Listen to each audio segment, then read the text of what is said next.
And good evening, everyone. Welcome into the PHLY Phillies podcast. Jamie Lynch, Tyler Zulli in with you on this Friday holiday weekend for a lot of people out there. And of course, our presenting sponsor, as always, the wonderful people over at Bet365. It's never ordinary at Bet365. They have a great new offer for signups. You can get up to $200 in bonus bets right before the NFL season. Always great. Always a good time. They pioneered live in-game betting. And Tyler, I would imagine, I didn't look at the lines live in-game last night, but I would imagine before Brandon Marsh's at bat, the Phillies were something in the neighborhood of a, I don't know, plus 350 to plus 400 type of underdog. Could have gotten some sweet action there if you wanted to pounce on that.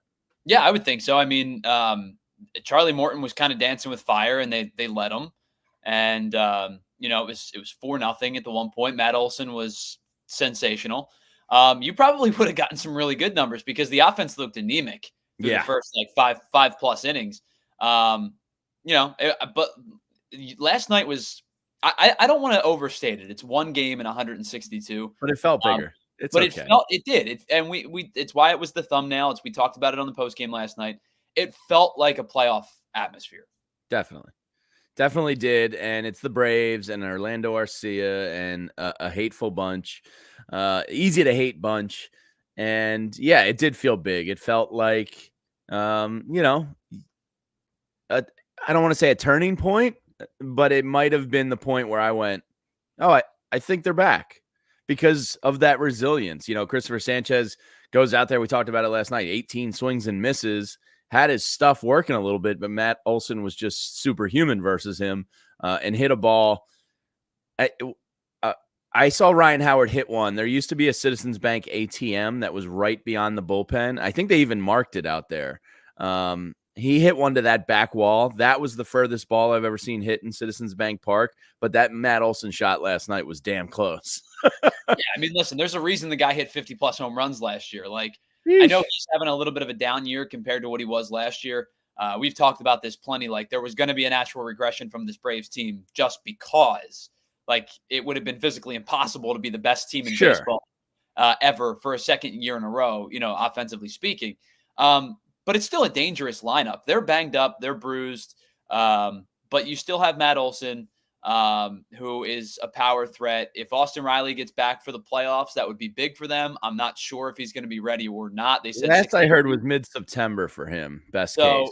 It'll be interesting to see if he's available. But regardless of who is and isn't available for the Braves, we know they've had a slew of injuries this year. They've played some really good baseball over the last, 3 or 4, probably the last 3 weeks. Dates back to the series with the Phillies. They were 8-2 in their last 10 heading into last night's game. And you had an opportunity to at least hold serve in a 4-game series.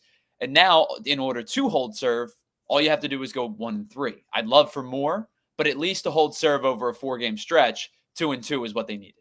Yeah, and absolutely. But I don't think there's any reason to think going 2-1 this weekend with the pitching advantages you have is unrealistic. And we'll dive plenty into the weekend series ahead. We're going to go around the horn in Major League Baseball.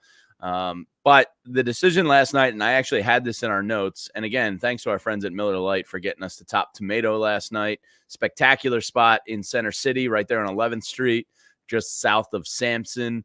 I had walked by it a million times back in my city days and hadn't been in there. And it's a great spot. Traditional kind of pizza shop feel on the first floor. Great sports bar upstairs. We got to finish out the Colorado game there last night. But I had this in my notes, and then I saw some people tweeting about it this morning. Destiny LaGuardo from Phillies Nation had a piece about this. And Brian Snickers' decision to leave Charlie Morton in there with Looper warming up to get the lefty-on-lefty matchup. Now, a lot of people astutely said, that was kind of the game there, and they should have pulled Charlie Morton. Here's the thing, Tyler. Hindsight is always 20/20. It's easy to say that after Brandon Marsh goes yard on him, but Brian Snicker after the game, and this is from Matt Gelb's piece. I'll just read the quote directly, and then I'll give you the stats that back it up. If I knew he was going to hit a home run, I probably would have taken him out. Yuck, yuck, yuck, yuck, yuck, yuck, yuck. I don't have that luxury, and he's a good matchup for me right there. I like Charlie's breaking ball on him. He popped up, and the wind blew it out. Now, kind of sounds ridiculous, but Matt Gelb deep dove the numbers. Morton in his career versus Brandon Marsh is 2 for 12, or Brandon Marsh is 2 for 12 against Morton in his career. But 9 of those are strikeouts. So Snicker does raise a valid point there that historically that has been a good matchup for him. But Charlie Morton was also 40 years old at his 100th pitch. A lot of pitches. Had just had a mound visit, so they knew he was laboring. And Brandon Marsh, credit to him, knew he was going to get a breaking ball and took it out. But the crybaby manager, Snicker, can't even give Brandon Marsh credit. He says the wind took it out. Your thoughts? Yeah, if I would have known back in 2010 at 17 years old to invest all the money I had at the time in Bitcoin, yeah. I wouldn't be doing this show with you right now. I'd be sitting on an island somewhere sipping a cocktail. Of course, yeah. If I would have known he was going to give up a home run, I wouldn't have let him pitch. No, duh. Like, dude, you either have to stick by your decision or say I made a mistake. But like this weird double down of you know the greatest good could it like all transpired at once for the Phillies. I don't buy it. Listen, Brandon Marsh put a good swing on the ball, and you know, for a guy who's been struggling as mightily as he has at points this season, it was really, really encouraging to see him drive a ball like that. Did he get help from some gusts? Possibly. But who's to say? Right. How many home runs have been hit at Wrigley Field over the years? Oh, yeah. Where the wind pushed it out when it shouldn't have. How inversely, when the wind's blowing in at Wrigley, it's almost impossible to put a ball over the yard. How about the sandbox that the Yankees play in, right? Like hook a ball down the right field line, that might be a double in other, but like you're playing these incredible hypotheticals that like just don't hold any merit, especially when you say, yeah, man, if I'd have known he wouldn't have, if he would have given up a home run, like what? Well, this isn't the first time Brian Snickers had a full diaper, and it won't be the last time. Hopefully the Phillies continue to allow him to fill up his diaper, as he sounds like a baby crying about that one. It's really unfortunate, too, because like he's a good manager. He's a good manager. They're a good team. Yeah. If they weren't a division rival, you would sit and go, they're a fun team to watch. I've said that before. When they're healthy, when Acuna and Albies are at the top of the lineup, and it's Olsen and Riley, like if you strip away Atlanta from their chest and put on Royals or Guardians, they would be. I would have a fun time watching this team. But like they when it comes to saying stupid things, they can't get out of their own way. Yeah, they elicit reactions. And that's just deep in their DNA there. Orlando Arcia can tell us all about that one. But the guy I'm really happy for today, yeah, Brandon Marsh hit a ball hard, and he had a really brutal 6-7 weeks there. The guy I'm really happy for, and it's why earlier in the season, Tyler, we had the discussion, where people were calling the Nick Castellanos deal a terrible contract. And we were all kind of like, whoa, let's chill out with horrible contract talk. This is a guy who's played pretty much 162 games, more or less, every year while he's been here. Yes, he had a first 3 months in town, maybe 2.5, whatever it was, that were pretty rough. He also had a 1.5 to 2 month period this year that was pretty rough. But for the most part, furthest thing from a terrible contract, the guy's a stalwart in right field for you. You got it locked down. He doesn't miss time. He gives you what he gives you, and it ends up being the back of his baseball card, more or less. Have his doubles, not maybe taking the leap he thought it would here in this ballpark, sure. But like for the most part, I'm really happy for Nick Castellanos that he has been, one of these steady horses in the Phillies lineup for the last 2 or 3 months, and he's having a hell of a year.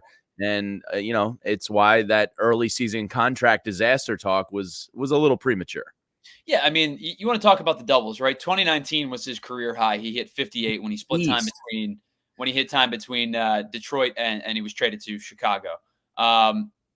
That's insane, right? To have 50-plus doubles. But yeah, that's not realistic. Since he's been with the Phillies, his first year, which was a struggle at times, he hit 27. Last year, he was an all-star. He had a really good first half, struggled in the second half a little bit, got hot in the playoffs, and then kind of everybody fell off.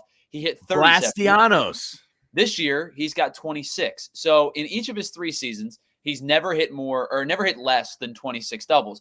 I would anticipate with 30-ish games left to play, Probably going to be around 33, 34. Got a pretty good chance to get at least to 30. On that in and of itself, I will certainly take. On top of that, you have a guy, we've talked about this plenty, and I've pinpointed this series a ton. Late May, San Francisco, he drops his batting average to 198. Oof. He's now hitting 250 on the season. So for a guy who, as you said, hasn't missed a game all year, is one of, I believe, 9 players to have played every game this season so far. It's really, really hard in the second half of your season to raise your average significantly. He's raised his average 52 points from May 28th till August 29th last night. So in 3 months, he's brought his average up 52 points. He's chasing less. He's seeing fastball out of the hand and jumping on it. You talked about the approach thing. I'm a little less excited about it than you are. I want everybody to have some. That's who he is. He's a himbo. But if it works for him, it works for him. Yeah. Nick Castellanos has been the stalwart of this team when there were struggles when Bryce Harper struggled, when Trey Turner struggled, when Kyle Schwarber struggled, when JT was hurt, Brandon Marsh's struggles, Bryson Stott struggles. The 2 guys that have been the stalwart consistents for a bulk of the season are Alec Bohm and Nick Castellanos. Yeah, I think Bohm, you can make the case easily, even though he doesn't have the player of the months that Bryce Harper and Trey Turner and their players of the week awards and all that stuff. I think you can very easily make the case that Alec Bohm is the team MVP this year, at least from an offensive side of things. Zach Wheeler, if you're broadening it to the whole team, certainly gets in that discussion as well. But Alec Bohm has been, as consistent a guy as they've needed this year from start to finish. And Nick Castellanos over these last 3 months has really kind of been that as well. And kudos to him. They're sliding him up and down in the order. Now, the next piece of business here is Alec Bohm. I'm fully anticipating his left hand discomfort to probably cost him. I'm hoping it's just 2 games. If we see him on Sunday, maybe they give him the weekend.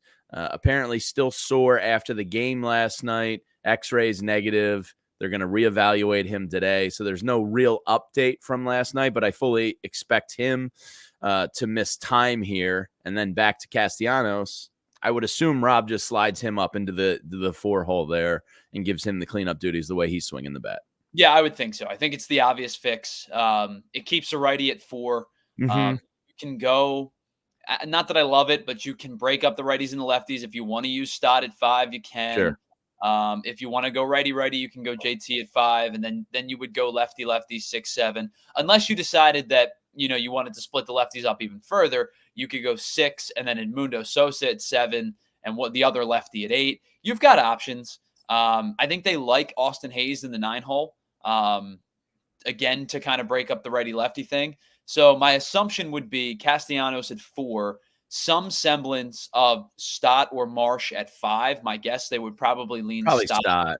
I probably go Stott. My guess then would be Sosa, or excuse me, JT 6, Sosa's Marsh 7. So yeah. And then Sosa 8, or at some point you're going to have to back end 2 righties because it's just the way that it's going to play out. So my guess would be you go Sosa and Hayes at 8, 9, but they have options. Yeah, and Edmundo Sosa's probably going to get a chance here.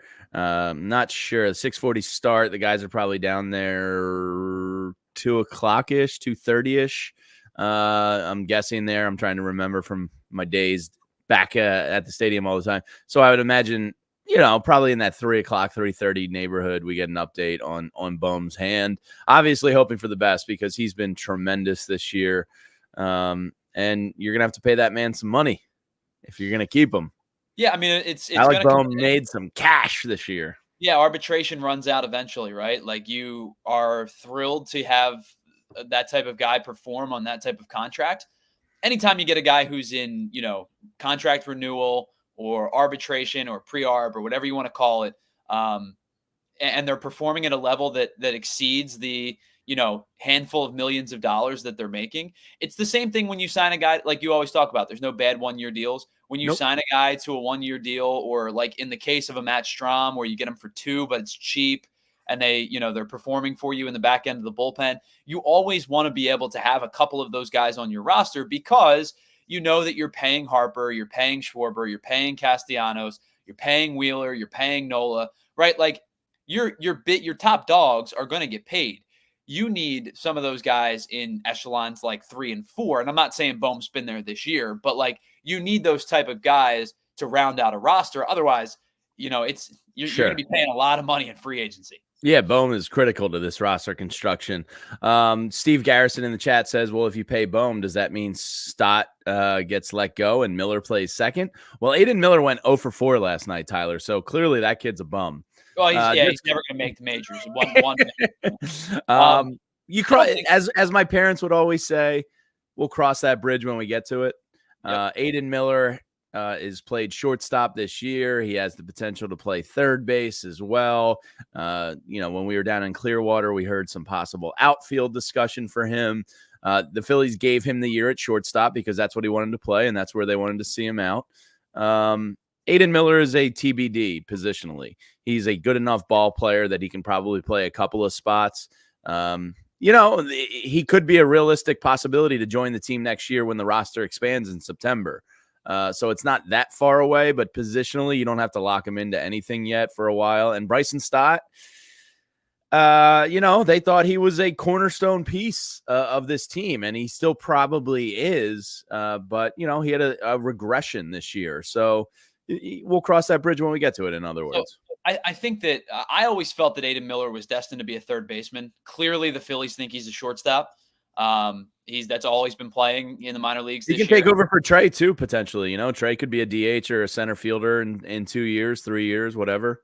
Yeah, but you have options. To get back to the original question, the beauty of it is, like you said, you cross that bridge when you get to it. The beauty of it is Bohm and Stott's contracts aren't lined up. Like to say that you have to sign both of these guys at the same time. The thing with Bohm, and I don't know if fans are going to like this or not, I have a feeling the Phillies are going to let Bohm get to free agency. And I don't mean necessarily hit the open market free agency, but like, I don't think they're going to extend him to the multi-year deal until they absolutely have to, because they know they're paying a bunch of guys already. Yeah. And if you want to extend Ranger too, to your point, right, the extra year or two you can kick Bohm down the road would make sense. I think that he's probably, and I don't know how many years of arbitration Bohm has left. I think he has 2 left. I want to say he's either has 1 or 2. I think he has 2. But I think, so it's ARB 2 next year, ARB 3 in 2026. I would imagine a long-term extension probably doesn't get done until at least 2026. They have to make the money work somehow. He's going to get a pay raise this offseason. That's just how arbitration works. He's earned a pay raise this offseason. But I don't think they're going to do anything crazy past the arbitration period because they know at least until, Schwarber and Castellanos' contracts come off the books, and then you can kind of figure out how much money you truly have to spend. Yeah, and then Steve Garrison brings up the other one, and that's Ranger Suarez. Now, Christopher Sanchez got done this year ahead of Ranger Suarez, and that did, cause people to start having that discussion. Look, Ranger has, as Steve points out, he's got a slew of injury history. He hasn't been able to get through a full season healthy yet. But when he's on, this was kind of his breakout year. I mean, in the playoffs, he's been spectacular. He's gone to bullpen roles. He started. He's a guy you want on your team. But he also earned some money this year. So, that's for Sam Folden, Dave Dombrowski, and John Middleton to juggle the roster value. But I agree with you about Bohm. I think while deserving of an extension, it's probably going to be another 2 years. I would imagine they go to an arbitration this year, and, we'll have this show of, oh man, the Phillies submitted for $2.5 million less than Bohm's lawyers did. Does this mean they hate him? No, it's just stupid arbitration in baseball. But I agree with you. Like, he's probably just going to get the arbitration raise, and then maybe after that they consider the extension going into arbitration 3. Hey man, thanks for everything you did last year. I know you led the league in doubles and had 100 RBI again, but your chase rate's a little bit high, and your ex Wabacon really didn't work. Oh yeah. like it's these like arbitration. I get it. I understand it's how baseball works. Team control is ridiculous. These guys are kind of at the behest of the team for far too long. I can't believe the CBA continues to allow it, but it's just how this thing goes. I've been saying this for a while, and I don't know how true it will become. I assume they'll find the money for both if they truly want to pay them. I hate the thought of having to make a decision between Alec Bohm and Ranger Suarez. But I feel like the way that the timeline kind of sets itself up, that's one of the things one of the conversations we might be destined for down the line is pick one. Yeah, and to your point about waiting, if you wait, where's Ranger? If you don't mind looking that up while I ramble here for a second. If you wait, you have the opportunity to see if Ranger can stay healthy for a full season next year. You have the opportunity. Next year is his final arbitration year. Okay. That's something this offseason I'm sure Rangers agents are going to push the Phillies towards as a contract extension. And they'll say, hey, Sanchez got one. We've been a bigger game performer than Christopher here during his time. So pay me my money. And obviously you hope to keep both, but that's a lot of money because Ranger on the open market, just spitballing off the top of my head, he's probably going to get, 20 to 21 million per year, like something in that range. And Bohm is also substantial too, what he would get on an open market. So you do have to juggle that some. I'm trying to think of like some of the guys that got larger deals that like Seth Lugo got 3 for $45 this past year. Seth Lugo was a reliever for a bulk of his career. He was a reliever with the Padres, bounced back and forth in the rotation with the Mets. He got 3 for $45. I would expect Ranger Suarez, based on age and the fact that he is a bona fide starter, right? Like he's a weapon in the postseason, but he's a starter in the regular season. I would expect Ranger to get probably close to double that, maybe over 4 years, but like 4 for 90, 4 for I think that sounds about right. 90 to 100, somewhere in that range, maybe 5. Maybe a 5 for 100 if. But like Seth Lugo was the first guy that came to mind when I was thinking about contracts handed out this year because he was one of the few vets that got a multi-year deal that wasn't the big deals, right? It wasn't the Aaron Nola type deals. I think he gets a lot more than that over, a 4th or 5th year. And what kind of hurts them a little bit here too, because if I was Rangers agent, I would fully hold this over their head. I would do a side-by-side baseball reference player comp, Taijuan Walker versus Ranger Suarez 2-year period and be like, well, you paid this guy 78 or 76 million over 4 years or something like that. Yeah, whatever it was. You paid him 4 years, 72. My client is obviously much, much better than Taijuan Walker. So we're not even going to start discussions until it gets to 4 years, 90. Yeah, I would do that. That's the floor. You offer anything lower, thanks for everything. We'll take our talents elsewhere. Yeah. But you're probably right? Like you have a prime example in-house of what a bad 4-year contract looks like. Exactly. It's a disaster. And Taijuan, yes, he's in the bullpen. I can't keep talking about Taijuan because I just find him to be irrelevant. And I don't want to do it. And he's not going to be on the playoff roster, and I'm not going to talk about it. But what I will talk about, Tyler, is something I believe in, and that is our friends over at Bet365. Things are never ordinary at Bet365. And whatever the moment, it's never ordinary. Last night's game, maybe you hop in live, Colorado, North Dakota State. Maybe you felt strongly about Travis Hunter going for 3 touchdowns on the night, and you took some props there. One of the best things about Bet365 is they pioneered live in-game betting. They were at the forefront of this model, and they perfected it. They have over 90 million users worldwide. They stream close to 800,000 events each year. And not only is the live in-game betting the best, they have the most futures I've come across in all the sports, which is awesome. And the best thing they do, I keep saying this is great. This is great. No, this is the best. Well, the early payout offers they do are the best across NBA, NFL, NHL, and MLB. So say you took the Philadelphia Phillies tonight. If the Phillies go up 5 runs at any point and pounce on Ronaldo Lopez tonight, you'll get cashed out right then and there as soon as your team goes up 5 runs.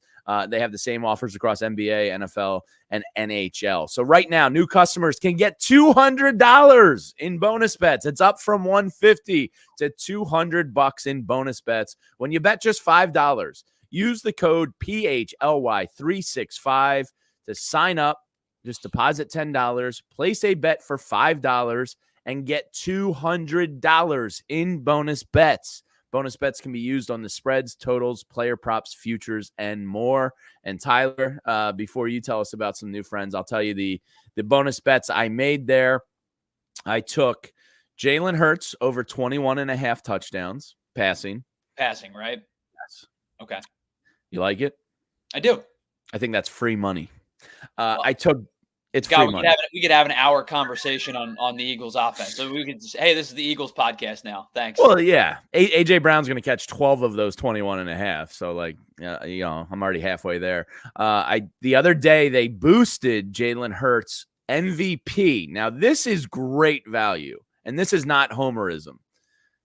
They boosted Jalen Hurts MVP odds from plus 1,400 to plus 1,600. And when you look at the landscape of the NFC, you know, whatever team makes the Super Bowl, the quarterback is probably going to be in the MVP discussion. And when you look at the landscape, I mean, you're talking Dak, Goff, Stafford, Love, like he's right up there amongst the most realistic of those guys to do it. So that's plus 1,600. I took Bo Nix early, like 4 weeks ago, over 13.5 passing touchdowns. I hate that's a low number. It's a low number, though. And the other one I took was Anthony Richardson over 16.5 passing touchdowns on the year in the comeback. I mean, as long as he stays healthy, he's an electric player. I don't know how many times he vultures himself in that regard, he runs for a touchdown as opposed to throwing. But like taking those numbers on the rookie quarterbacks that you know, and young quarterbacks that you know are going to play, it's never a bad idea. Yeah, so I took my bonus bets from Bet365 and played some futures and had a blast with it. So hope you do too. $200 for new users. Yeah, I got a question for you, Jamie. You think we can have any futures bets on the pickleball tournament next weekend with our friends over at TrueMark Financial? I'm playing. I've decided. So I've talked about playing pickleball forever. I haven't gotten around to it yet. My neighbor Nelson plays like every day, and he's always like, dude, you got to come out. It's so much fun. So I am going to make my pickleball debut at the TrueMark event coming up. All right. So good news is Jamie is plus 10,000 to win the tournament. You can get the odds now at Bet365. But let me tell you about the pickleball event and our friends over at TrueMark Financial, because you may have met some of our friends at TrueMark during our amazing PHLY golf outing over the summer. And if you did, you know about the TrueMark Financial Care Foundation and the amazing work that they do. Now they're hosting a charity pickleball tournament in order to raise money for financial education in our local communities. I think that's so important, guys. When you become a young adult into your adulthood, I can't tell you how many things I had to learn for the first time on my own after it happened, right? And it wasn't like a preventative measure. It was like, oh my goodness, this is how money operates. And this is how I should start saving for the future. There's a lot of things that you learn as you go, as you become an adult. Financial education is so important within your local community. So if you have any interest in coming out and playing pickleball, you can get a play against Jamie in this tournament. It is next weekend, September 7th at the Upper Dublin Sports Center in Ambler, PA. It begins at 1:30. It'll go until 5, and it's a round-robin tournament. So listen, if you're looking for some fun, you're not trying to get super, super competitive, you maybe just want to get some exercise and a good opportunity to hang out with awesome people, meet Jamie, meet some of the other PHLY staff. You're going to get an opportunity to play a couple of games. You're not going to go in there, get one and done at 1:35, and then you're sitting around for the rest of the day. They'll also have a certified pickleball pro on site. So if you don't know how to play, you don't need any prior experience, the certified pickleball pro will give you all the basics and the tools that you need, and they'll provide paddles and balls on site for free use as well. Now, it is $50 to to play. It will benefit the charity. You'll also get a swag bag from All PHLY. You'll get a swag bag from TrueMark. So you're not going home empty-handed. You might even have an opportunity to go home with a trophy in hand as well. If you don't want to play, but you want to get your company involved, you can get in a sponsorship and have your logo on display at the event. There are a variety of different sponsorships. They start at $200. They go all the way up to $1,000, and you get different benefits and perks at each dollar amount. And even if you don't want to play, you just want to come and hang out, like you're not going to be standing around all day. You can still support the event. There's going to be food and beer trucks on site. So I may come out and just laugh at Jamie if he plays poorly, cheer him on if he plays well, and a percentage of your proceeds, of course, are going to go to the TrueMark Financial Charity. So, Jamie, I don't know how good you are at pickleball. You said it's Never your first played. I have no idea. I know you're a former athlete, so you've got some skill sets that I hope are still on display. Oh, speaking of that, I have this. Did I show you this before?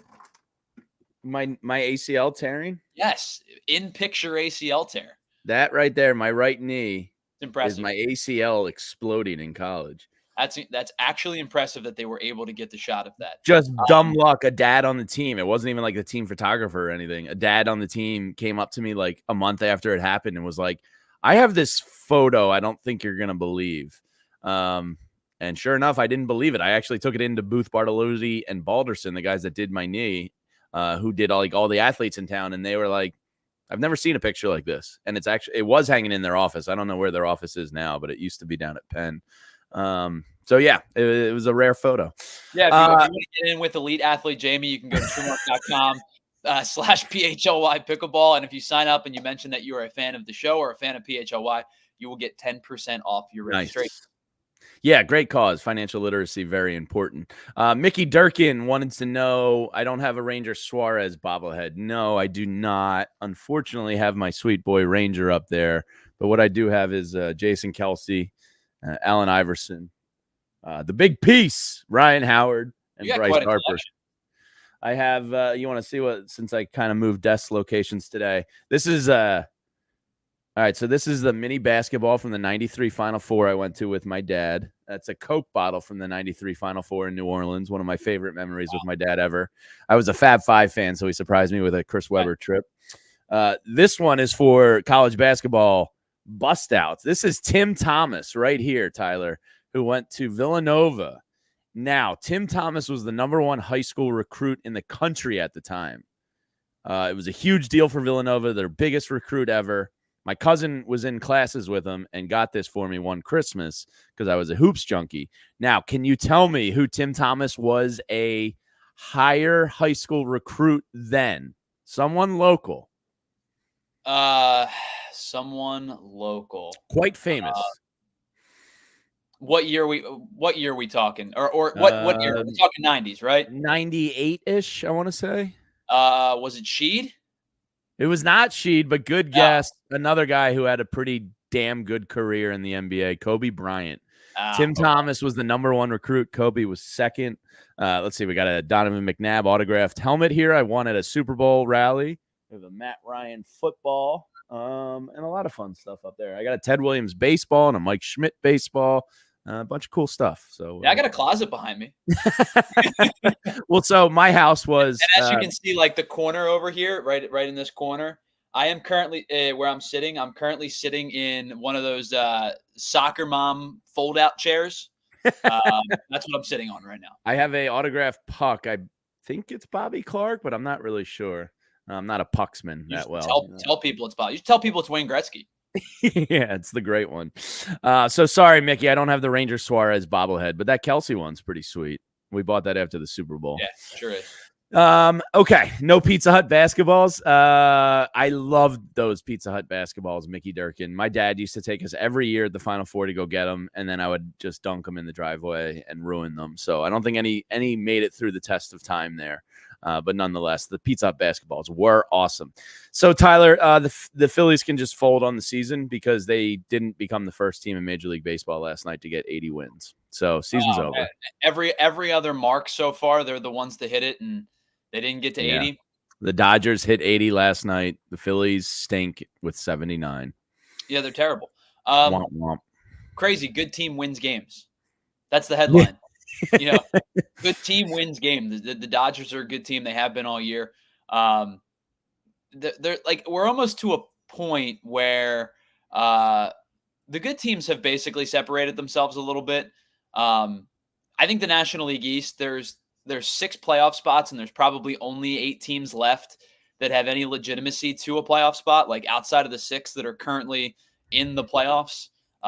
You could include the Mets, who are trailing. You could include the Chicago Cubs, who are kind of off in the distance. CHGO needs us badly this weekend. But other than that, I think everybody else, like, I think the Cardinals, I don't think the Cardinals are a very good team. I think the Cardinals outperformed their expectations earlier in the year. But, like, the Pirates are floundering. The Reds are a mess. And Skeens might be getting shut down for them, I think, shortly. It wouldn't surprise me. There's no reason to continue to They're push them. 10.5 out of the wild card. So, like, the Nationals and Marlins have stunk all year. The Rockies have stunk all year. The Giants aren't a very good baseball team. I think you've probably got 8 teams left for 6 spots.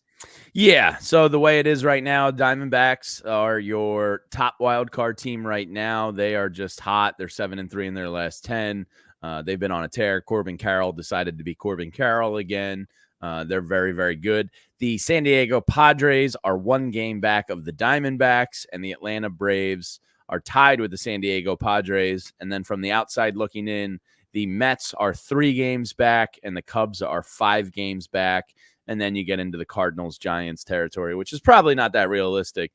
So people in New York and Chicago are very much cheering for the Phillies this weekend, so we can unite.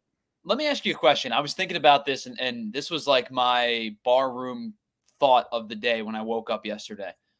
Of the team, if the Phillies don't secure a bye, let's say they're the 3. I would love to see them be the 2 or even the 1. They're only a game back. But let's say they don't secure a bye. Am I insane to think that the team that I would want them to play in the first round is the Braves? No. The Padres have been 3 years in a row, but the Diamondbacks and Padres are hot right now. You want to avoid Chase Field.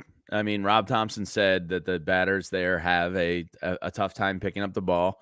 The Padres have been, if not the best, one of the best teams in the second half of the season. So if you can choose to avoid that, that'd be great. And then the Braves are beat up. Yeah, Austin Riley will probably be back. But Strider and Acuna aren't coming back. Albies has a chance, right, by the end of the year, or is he done? I forget on him. I think there was like an outside chance he could be back by the playoffs. I forget. I had him on one of my fantasy teams. I was checking it regularly at one point, and then I realized fantasy baseball is stupid and I stink, and I stopped checking. But yeah, I would choose the Braves over the. Sorry, I went quiet. I was just looking to see if they. No, I figured you did. Miss about 8 weeks at the end of July, so I would imagine he'll be back. Yeah, right around the playoffs. Yeah. So they'll add Albies and Austin Riley, and obviously get better there. But yeah, I definitely Diamondbacks are out. I don't want to go back to that horrid. Well, stadium. So here's the thing: in a 3-game series, Padres you kind of have the number of. So like in a 3-game series, you're going to be home, so you're not going to have to worry about hitting the road. And Steve makes a good point. Like, you would get Sale and Fried games 1 and 2. It's not going to be easy. Like, if you're talking about pitching matchups, it's probably the worst in terms of the 3 that you would see. Like, the Diamondback starting rotation has kind of been a mess. Jordan Montgomery's in the bullpen now, isn't he? He's there, Taijuan Walker. Obviously you're still going to get Gallen. It's still going to be, an uphill climb when you face Gallen. The Padres, you would get Dylan Cease in game 1. He's been awesome for a bulk of the year. I think obviously the easiest thing to do is get the first round bye and not have to worry about it until a 5-game series. In a situation where you are the 3 seed, it's going to be tough. I mean, they're all playoff teams, right? They're all playoff teams for a reason. Just the way that the Diamondbacks and the Padres are like scorching hot right now kind of concerns me a little bit. Yeah, a little bit. But hopefully the Phillies can get hot themselves here in these next 4 weeks, and it won't matter who you play. And there's no guarantee that it's the Padres and the Diamondbacks are the wild card team. Like, the Dodgers just reached 80 wins, but they're kind of both on their heels a little bit. I had this in my notes, actually. The Dodgers are now hosting the Diamondbacks this weekend for a 3-game series, and they're only 4 games up on the Diamondbacks. Right. So the Diamondbacks can make up, which is kind of wild to think about, and it kind of shows you that, spending money doesn't necessarily guarantee you anything. The Diamondbacks are, an opposite model of of the Dodgers here in terms of money spent, and they're right on their heels and could probably give them a great series come playoff time. So if it wasn't for the Diamondbacks haunting the Phillies, I'd probably cheer for them a little bit more to catch the Dodgers. As Steve Garrison says in the chat, I'm cheering for Arizona to take the division. Yeah, that'd be kind of funny. So when the Diamondbacks are healthy, a 4-game series, according to BC. Obviously, they've missed. Gabby Moreno has been out now. They've had some injuries, and Ketel Marte has missed some time. When the Diamondbacks are fully healthy with their starting 9, now I'm going to say something that is going to be so hypocritical. Every one of their players, I believe, has a plus WAR and a plus 100 WRC plus. They're a good team right now. They're super hot. They're doing it in a different capacity, most nights. Jake McCarthy's been good. Ketel Marte is an MVP candidate this year. When they're healthy, when Christian Walker gets back and Marte's healthy, and they get back to full strength, it's a good team. Yeah. Ketel Marte, I mean, you could make a case he's going to finish as a top 5 NL MVP voter, I would think. I would think so. 30 plus home runs already. Ohtani, him. I mean, Bryce just isn't Bryce anymore. He's probably dropped out of it. Trey's probably dropped out of it. Francisco Lindor. It's probably Marcell Ozuna is the other one. Yeah, but I don't think Major League Baseball will give him an MVP because he's a piece of crap. I'm not disagreeing with you on the humanity side of things. He's not a good dude. Yeah. I'm just like, Ohtani's going to win the MVP. He's going to be the first DH that didn't pitch to win the award. Yes, and as BC points out, he's on pace for 52 and 52 right now. It's 52 home runs, 52 stolen bases. The guy's a freak. But yeah, Ohtani has the highest WAR, but Lindor and Ketel Marte very much could be pretty deserving vote getters there. I think in that regard. At least one of them are going to be a finalist. Ohtani is obviously a finalist. He's going to win the award. Quite frankly, he may win the award unanimously. He might. I think that you look at the numbers, like everything he does is just off the charts insane. And he's missing a facet of his game that makes him Shohei Ohtani. Now it's allowed him to DH every night, which he won't do when he's starting, obviously. But still, like the season that he's producing is just off the charts good. Who are the other 2 finalists? I'll be interested to see. I think it's probably just a formality. Like the AL has an argument. Like the top 2 guys are going to come down to the wire as to who's going to win. Is Soto going to be the third though? It's plausible. I think it's certainly plausible. He's been awesome. I mean, Jose Ramirez, if they win the division, I guess could get some love.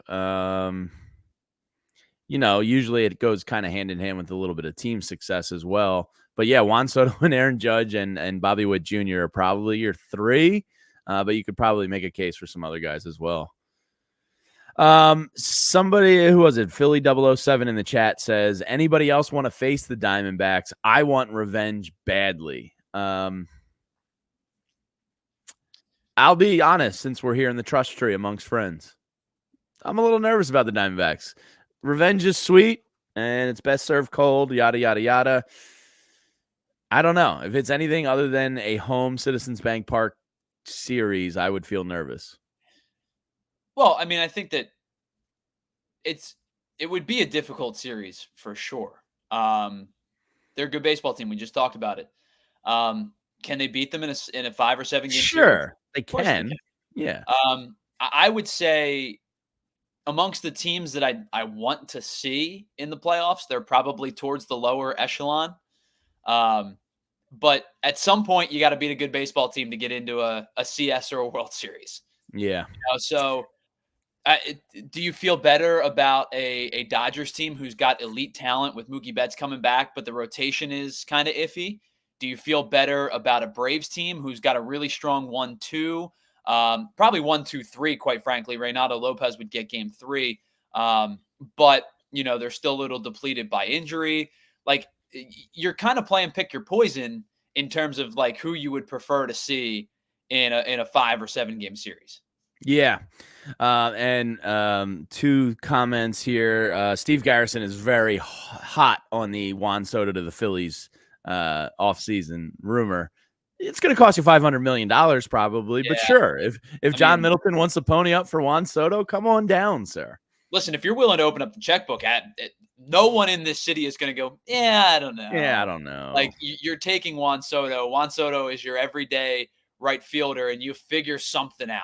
At that case, it doesn't matter. You can move Nick Castellanos somewhere else, or in a crazy world, I guess Soto could technically play left.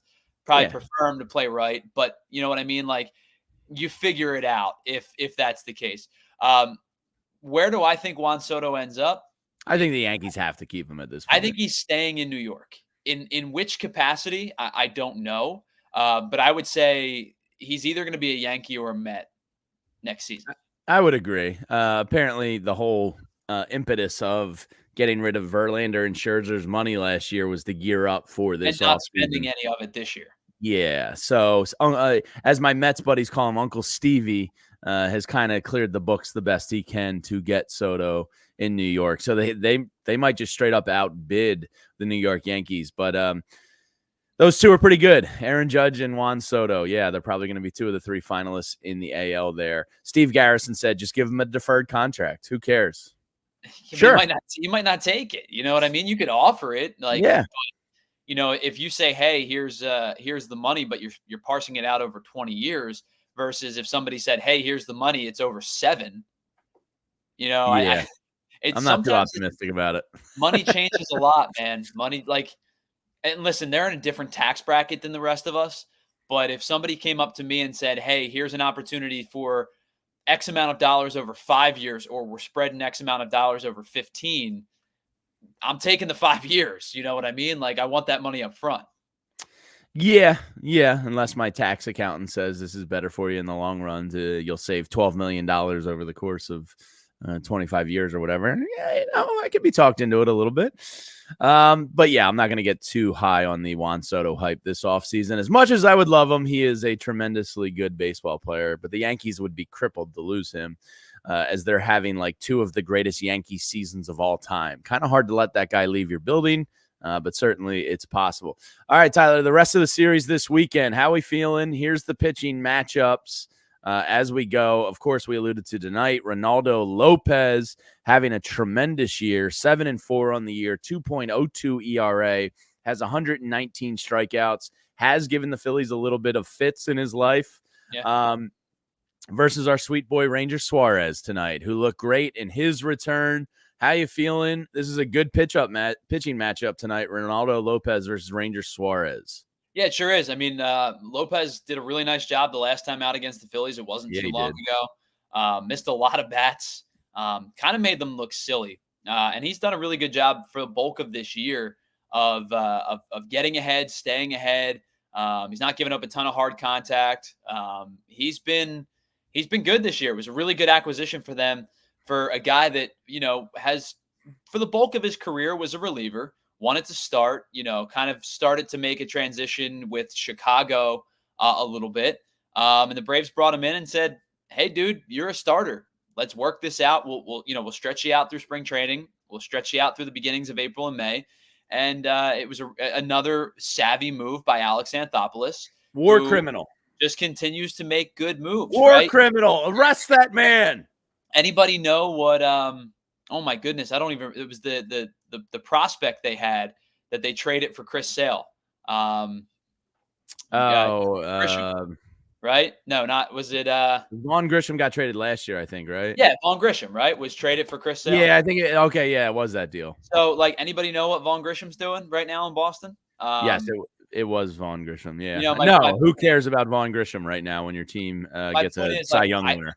I know Boston wanted to get off the money, and I know that Sale has been hurt a lot, but they made an investment that worked for them at a low cost, and he's probably closing in on winning the Cy Young this year. Yeah, he's deserving. If they gave the award out today, it's Chris Sale. Yeah. the Braves make these moves that continue to bolster their team. And to get back to Ronaldo Lopez, like, it was a similar move. They brought him in. Yeah. They believed in him, made him a starter, and he's pitched really well this year. You've got a good pitching matchup tonight. You've got a good one tomorrow. And then, you got the advantage on Sunday. You got Spencer Schwellenbach on Sunday, who is pitched really well against the Phillies the last time out. So, like I said, if you come out of this 2-2, I know you hate it. No, I know you want to, burn that to the ground. But if you come out of this thing 2-2, you've chopped 29 games down to 25, and you're in the exact same spot where you started. Anything more than that is a bonus. You get this to 6 with 25 left to play, it's great. I'm not going to sit here and say you're going to sweep a series, but if you found a way to, all of a sudden your 5-game lead is a 9-game lead, right? Like, really what you need to do is win one of these next 3 games, and I'm satisfied enough, but 3 out of 4 would be great. Yeah, Ronaldo Lopez in his career has faced the Phillies 5 times.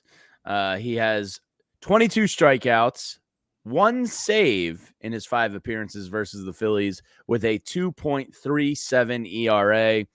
The first 2 times he faced the Phils was with the Chicago White Sox in 2019 and 2023, and then again with the Angels in 2023, and then war criminal Alex Anthopoulos got him from the Angels.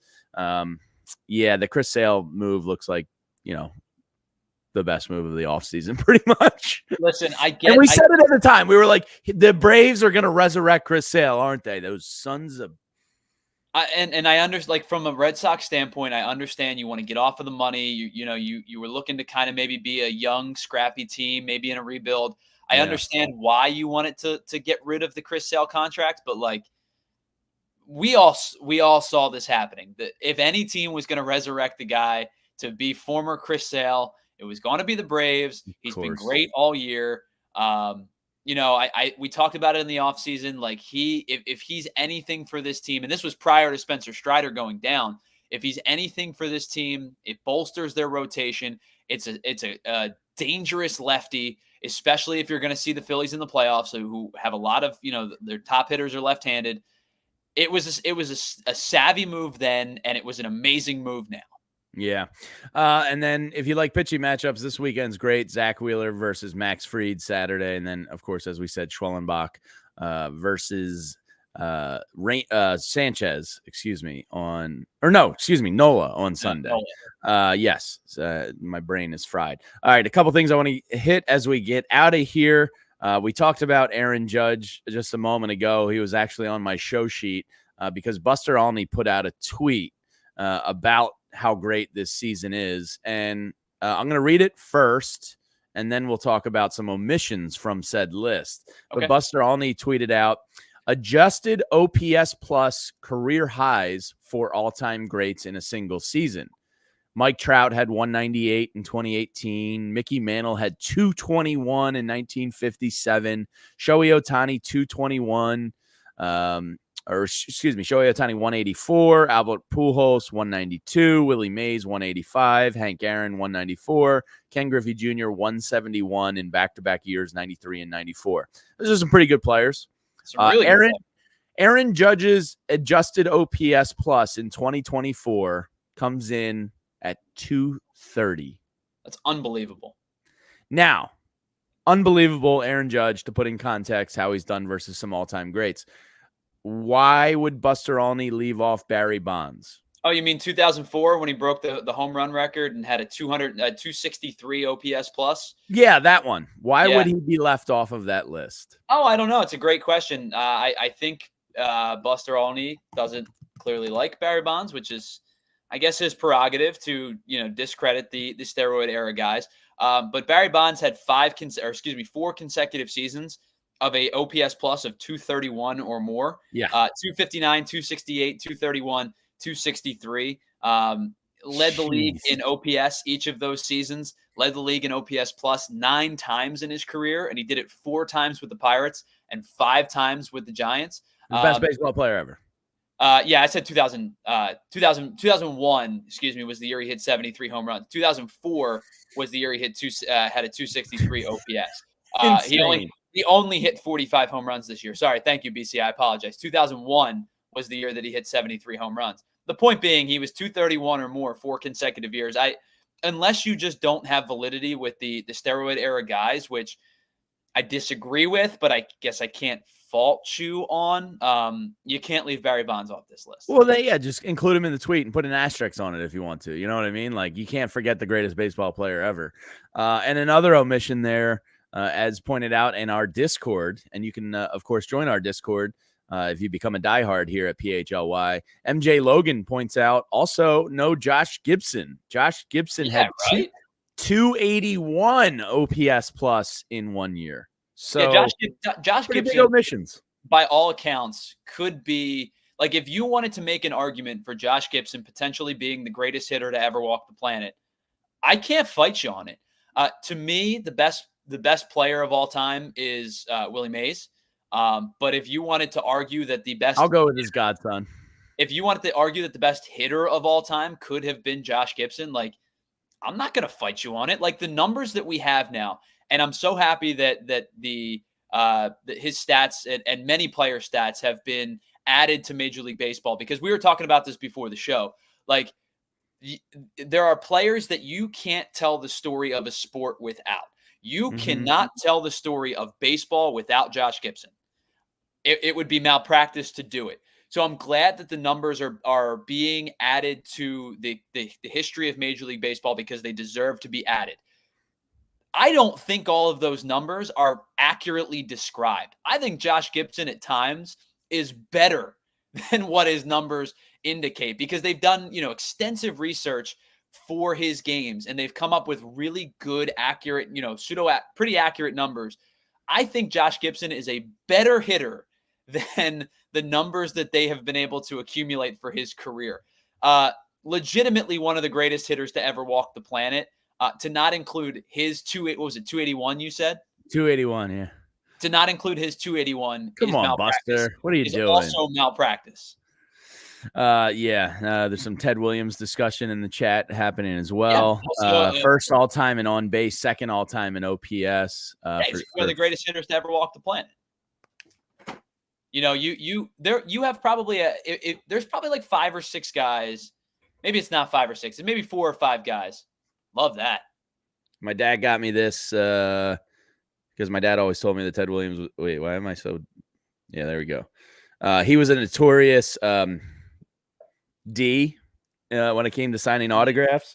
So when my dad got it for me, he said, not only is this the greatest baseball player perhaps ever, but he was a very tough autograph to get. So cherish this one, and I always will. Yeah, there's like 4 or 5 guys that over the course of the history of the game, you could say have claimed to being the best hitter ever. Ted Williams is one of them. Love him or hate him, Barry Bonds is one of them. Oh, definitely. I think Josh Gibson has claim to that.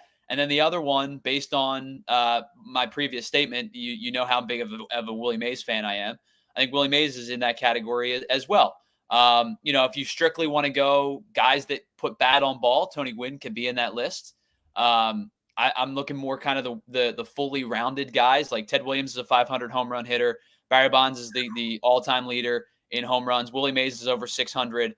I think that when you talk about everything encapsulated, there's probably only 4 or 5 guys that you can claim to be in that post. Ted Williams is one of them. Josh Gibson, I believe, is one of them. And Willie Mays and Barry Bonds are the other 2. All right. As we get out of here, here's another little piece of memorabilia from my desk behind me there. You see that, Tyler? Who is this? That is a young James Lynch Jr. with his sister Carolyn in the year 19. I believe this was 93, right before the strike. I was a huge Ken Griffey Jr. fan. You were a big Griffey fan. So me and my sister couldn't, and we went up to Cooperstown as a family trip, and the Mariners were playing the Phillies at Doubleday Field, and they were doing a photo booth, and my sister wanted to wear the Phillies jersey, and I happily wore the Mariners jersey because of the kid. But we got to see Phillies Mariners play at Doubleday Field, and that was our photo souvenir. So pretty cool, right? My sister's got a pretty good bat stance there for a young lady. Well, it worked out perfectly for you guys because you guys are Phillies fans, right? And that's why we went out. Yeah, you're a diehard Griffey fan. That works out. That works out. Yeah, well for both. look at that. That's some swag That's right there. That's cool. So I would have been, I guess, 11 or 12 at that time. So Very there you cool. have it. Doubleday Field is awesome. If you ever had a chance to check out a game there, it's so cool. I can't believe I've never been up there. Yeah. I know. Sorry. Oh, come on. You got to go with Vince. He'll take you. That's his favorite place on earth. Oh, I'll be there one day. Don't worry. Yeah. Maybe we'll do a once my son gets old enough, maybe do like a 3 generations thing. Me, him, and my dad. Oh, yeah. That's the good stuff right there. You can go to Omegang Brewery afterwards and have a great time. So to everybody that hung out with us for the show, we appreciate you. Thank you for spending your time with us. Huge series ahead this weekend for the Phils. Hopefully they can take 2 or 3 here this weekend. Actually, screw it. I hope they take all 3. Let's sweep these rotten Braves in Orlando Arcia. That's what you need, minimum 2 and 2. Yeah. But for Tyler Zulli, myself, Jamie Lynch, thank you so much. We are back. Not on Monday because it's Labor Day, so hopefully everybody out there. Go ahead, show up. You show up. Hopefully everybody has a great holiday weekend, and we will be back on Tuesday at 11 a.m. To discuss hopefully the sweep of the Atlanta Braves. But we'll see you then. Everybody have a great weekend, and may those beers taste extra delicious this weekend, everyone. See you later. See you guys. We all silly like the mayor.